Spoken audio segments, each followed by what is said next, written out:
Hey friends, welcome back to my channel.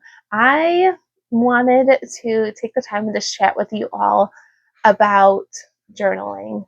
Um, and it's been something I've tried numerous times throughout the year, and I just thought it would be great to just touch on it and things that I've tried that just haven't stuck, and why I think what I'm currently doing is working. And so, previously, like for many years, on and off, like even to the point where when my husband and I were traveling and moving to numerous locations multiple times in a year, we tried numerous, and we did it consistently for like a week or two, but then beyond that, it just kind of fell apart. We would try getting up really early in the morning and going on a walk. Like this is pre kids. We would go on a walk, take our journals with us, and we would find a bench and sit down. And we both had like a very structured objective of what we were wanting to journal about. And it was more like career based, but also building side businesses. So it was very goal oriented and what steps we were going to take that day. And we had like a whole template written out, and it was great, but it was very exhausting. It was a lot to write down and to think through, and it just took a long time. And I think that's why it just didn't work. It just took a long time. There's been some journals that I've tried just myself that I actually bought for my husband as well. That helps you prioritize your daily task, like your top three most important items that you're wanting to accomplish that would be the most impactful. And doing like the Pomodoro,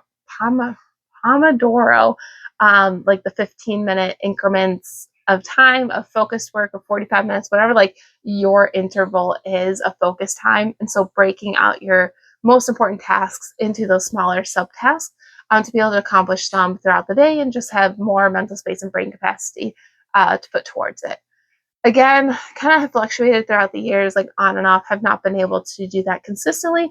I think I always struggled with that one of I would always flip flop between using that for work and my work priorities versus my personal life, personal goals, side businesses.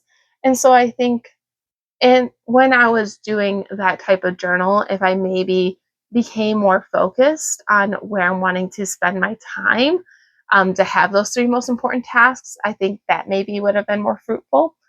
Some of the other ones was just like things that I found online. Again, pretty structured, more along the lines of gratitude, um, gratitude, like things that I'm currently upset with, like what can I do about that?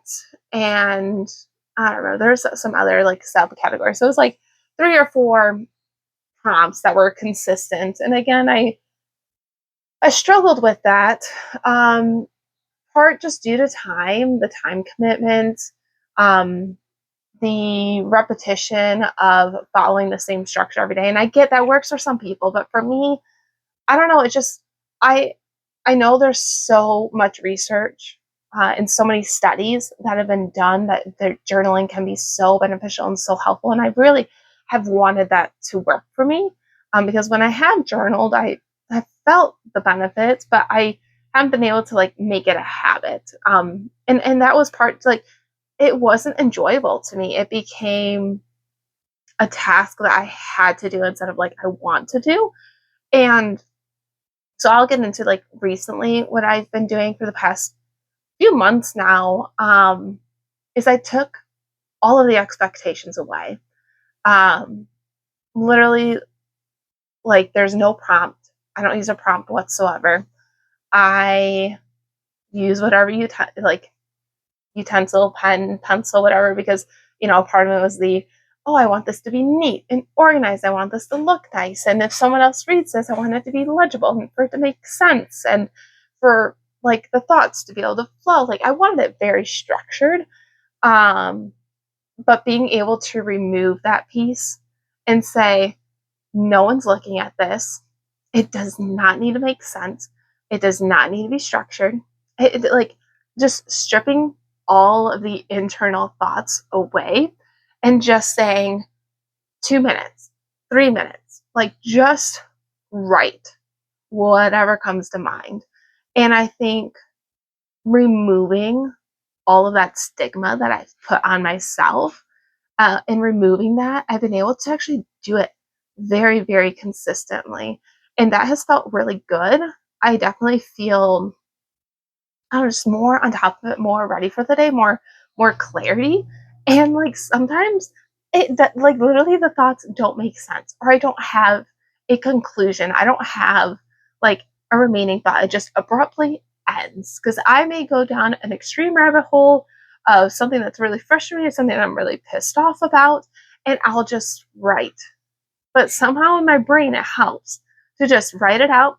It doesn't need to make sense. It doesn't need to be structured. Just writing it out feels really, really good, and feels like a huge relief. Almost like I'm able to take a step back. And, sometimes lately they've actually been really, really just like positive. My husband has been really helping me a lot. And so just him being super supportive and helpful with the kids, I've just been like writing that down of everything that he's doing and helping me and supporting us and our family, has felt really good. Uh, just, and like, I don't tell him this. I don't tell anyone what I write about. I tell him, like, if I did journal today, um, and sometimes he'll ask and I'll tell him, but it's the having no structure has actually really helped me. And I'm a very structured person. I plan. Anyone who knows me, I plan everything. I schedule things like a year out, and so I maybe that's why it really helps me to just have a piece, a small piece of my life where there's no structure, and I just get to talk about whatever I need to talk about, and that really helps me just like get that clarity for the day and just get that peace of mind and just to get it out. And it doesn't need to be pretty. It doesn't need to be legible because sometimes I'm sprinting to write anything down before the kids get up. So do take away from this, like, try multiple things. It has taken me years to even like try this approach, but I wanted to share in case other women, other moms are going through this, and you just need to try something else to figure out what works for you. So take what hopefully you can help. Try something. Like I said, the unstructured approach has really helped me, and I've actually been able to stay consistent with it for months now, and I never thought I would get to that point. Just because like there's so many people who do consistently journal in a very different way, and I think that's what's unique and beautiful, is that every person is so different, and you just need to find what works for you and what helps you feel better in when you're approaching your day. And so I hope you can take pieces away from this. Take the pieces that are going to help you. Take the pieces that you want to try, that excite you, that you think is going to help and benefit where you're at in your current life. Because I'm sure what I'm doing right now is not going to be helpful for me in a year or two, and I'm going to have to change it up and find something else. But yes, you got this. Thank you for listening. Make sure you subscribe if you guys are enjoying these videos. It was wonderful chatting with you, and until next time.